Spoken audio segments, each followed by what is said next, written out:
So let's save this into juiced. So our juiced data will be saved into juiced. You know, just trying to stick with the nomenclature or the terminology of the package. Now we can use parsnip. Again, I'm going to use the package name just so you know that it's from parsnip, but you don't need to use it because we've loaded parsnip into our environment. But so under parsnip, you can see all the different functions we have access to, all the different algorithms, machine learning algorithms we have access to. But in our case, the linear regression version for parsnip is called linear reg. So here we define the model. So we tell parsnip, or we tell R, that we want to do linear regression, but there are different, remember how I said there are different packages that all implement the same function in a different way. So we want to tell parsnip specifically which function or which package's function do we want to use, like which package, which version of linear regression do we want to use, like which adaptation, if you will. So we can set the engine, and you know, we're familiar with LM, which is built in. So let's just use LM's interpretation.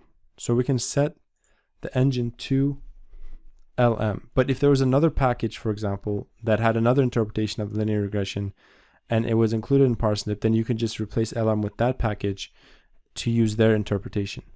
And then we set the mode, because you can actually use linear regression for classification problems as well, which is another story. But we want to solve a regression problem, right? Predicting the price, which is a continuous variable, is a regression problem. So, and let's save this into our, you know, linear model or LM model, okay?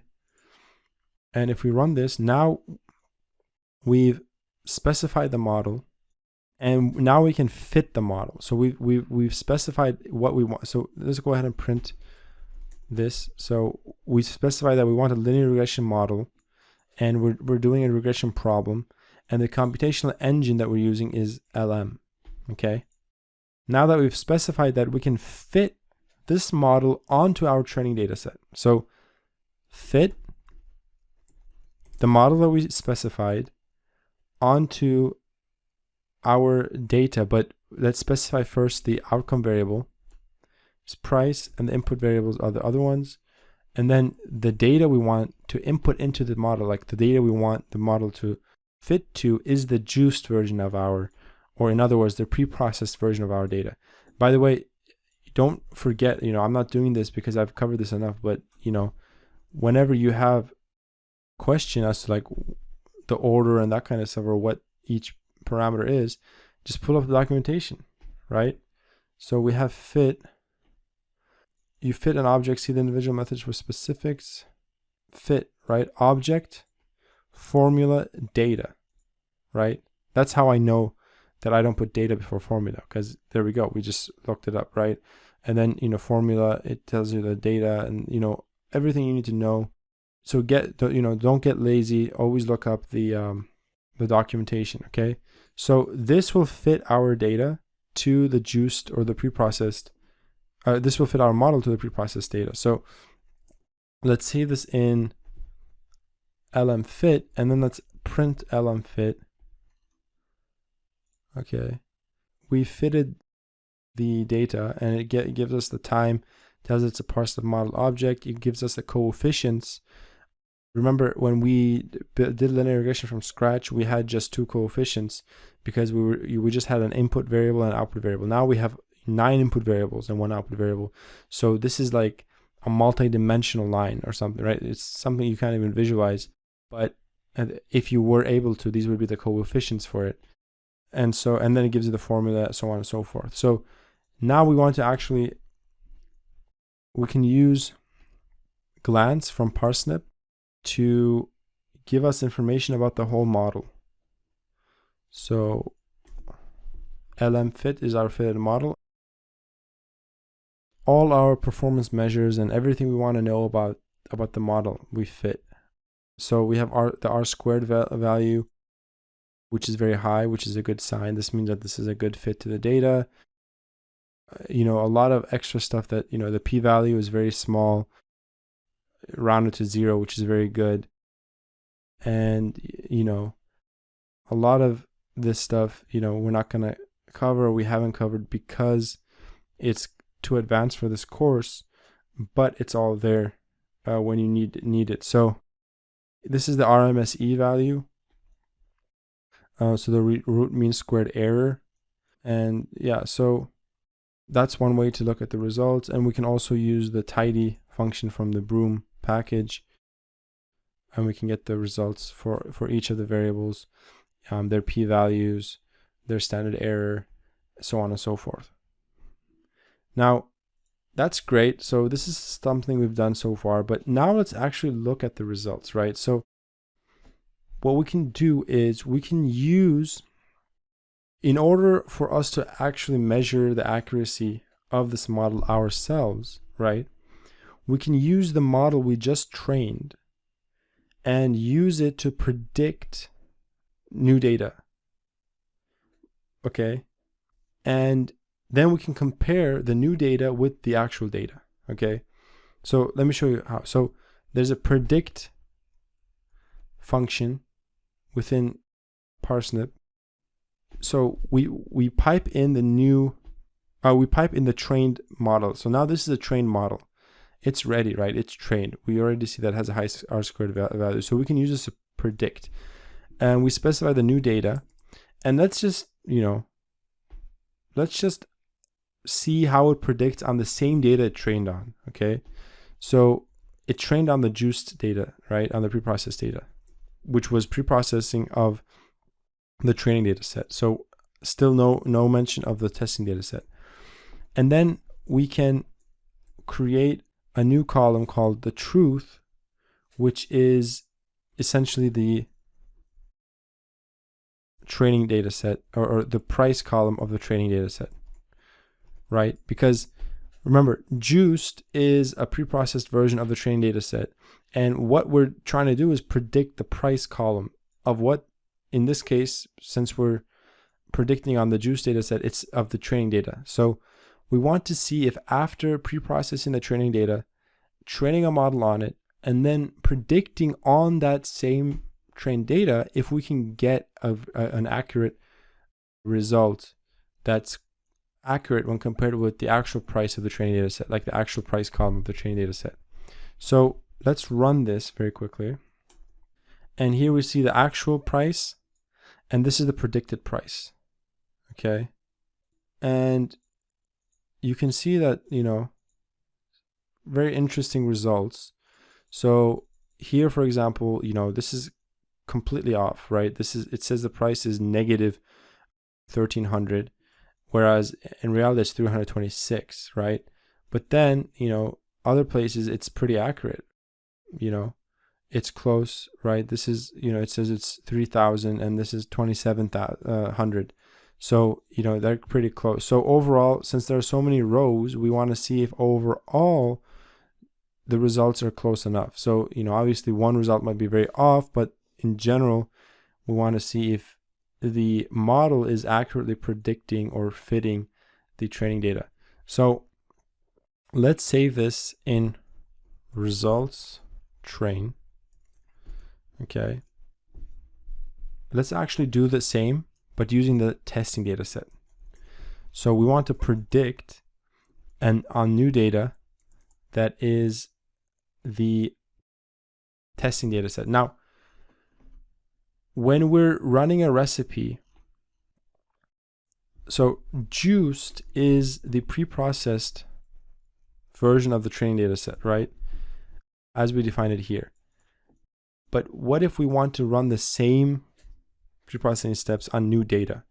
In that case, we have to use what's called bake, and we specify the recipe and we specify the new data set. So if you run this, you will also get a juiced version or a preprocessed version of the test data set. So that's the benefit of using recipes. And you might ask, why then do we include the training data set here? Because remember, we don't want to bias anything when training the model.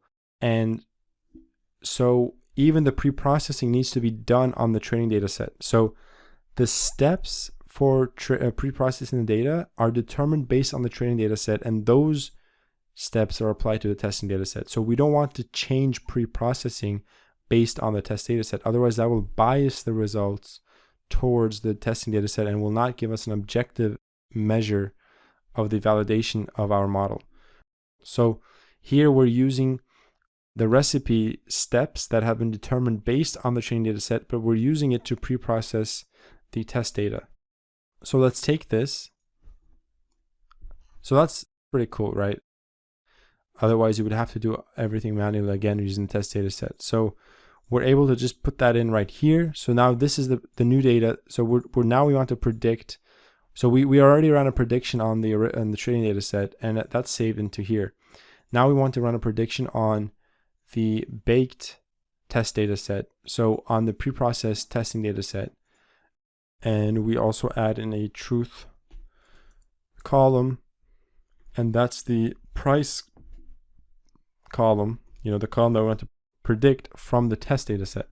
So if we were to run this, again, we have a column with the actual test data set's price values and then the predicted values. And again, don't get fooled by it being negative here and that kind of stuff, because there are a lot of rows, and overall we're hoping that's pretty accurate, right? Because these are pretty close to one another. So let's save this into results test. Okay. And let's combine these. So results train. We want to add a column to specify that these are the training. This is from the training data set. So these are all from the training data set. And then let's bind rows with the results of the testing data set, prediction on the testing data set. And we want to, add a column to that. That's part of the testing data set. So if we run this, then we've combined the results for both the training and the testing data set into one data frame, but we've specified so we don't lose track of which one is training and which one is testing.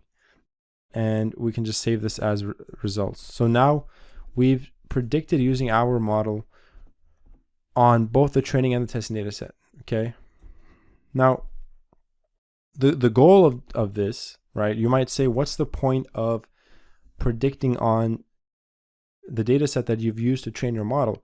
Because if you remember from one of the previous sections where we talked about a very important concept called, overfitting and underfitting, and how you would determine that, and remember bias and variance and all of that, you can go and review that in those slides. And I told you to go back and review those from time to time as they come up in our practical videos. But essentially, in layman's terms, if your accuracy is very high when you predict on your training data set, yet it's low comparatively when you predict on your testing data set, which represents new data, this means that your model has overfit to your training data set, and therefore doesn't objectively accurately describe your data, when new data comes in. Now, on the other hand, if you have a low accuracy for your training data set and a low one for your testing data set, that means overall your model is inaccurate. But if you have a good accuracy for your training data set and you have a good accuracy for your testing data set, this is a very good indicator of a very well-balanced and a well-fit model. Because essentially the testing data set, being new data set, is still giving a good accuracy. This means that you have not overfit to your testing training data set, and in fact you've generalized the model pretty successfully. So that's what we want to do. We want to gauge if there is a significant difference.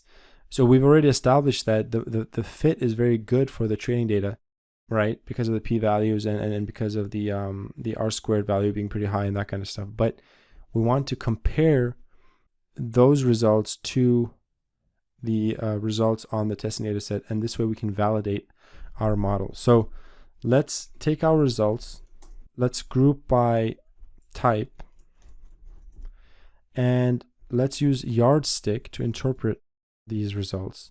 So we can calculate the RMSE value, and if we pull up RMSE here, yardstick, RMSE. You can see that the truth comes first and then the estimate. So we want to specify which column is the truth column. So here we call the truth columns truth, right? If we had called them something else, we would specify it here, but they're called truth. The estimate columns we have called, I think they're called, let's go ahead and results. So they're called .pred. So .pred are the estimates, right? So yardstick lets us summarize or to interpret the results as different metrics. So we have yardstick, we can measure accuracy for classification problems, accuracy versus precision, and so on and so forth. MAE, area under the curve. We're going to cover all of this in logistic regression. So all the different performance measures that we can use, sensitivity, so on and so forth. All of that we can calculate easily using yardstick. But in this case, we want to calculate RMSE, which is the root mean squared error, which will be a good gauge for us of the accuracy or the error of our model. So let's go ahead and run that. And we can see that the estimate of RMSE is, for the training data set, is 1133, whereas for testing data sets 1144. So there's a very, very minimal difference between these two. So this means that our model has generalized very well and can be relied upon for accurately predicting on new data. Okay, so this is a very good result, or this is a good interpretation of our results. Now let's, as a last step, let's actually visualize our results. Let's visualize the truth versus the predictions, and we can use geom point for that, and we can create a line, a red line, and we'll give it a size of 2, and there we go. So these are our predictions, and these are the truth values. And so you can see that there is a very good fit. We do realize that the data has some sort of curve to it, but in general, it is as accurate as it can get. So this is how we can visually interpret our results as well. So I will see you in the next section. Thanks and bye.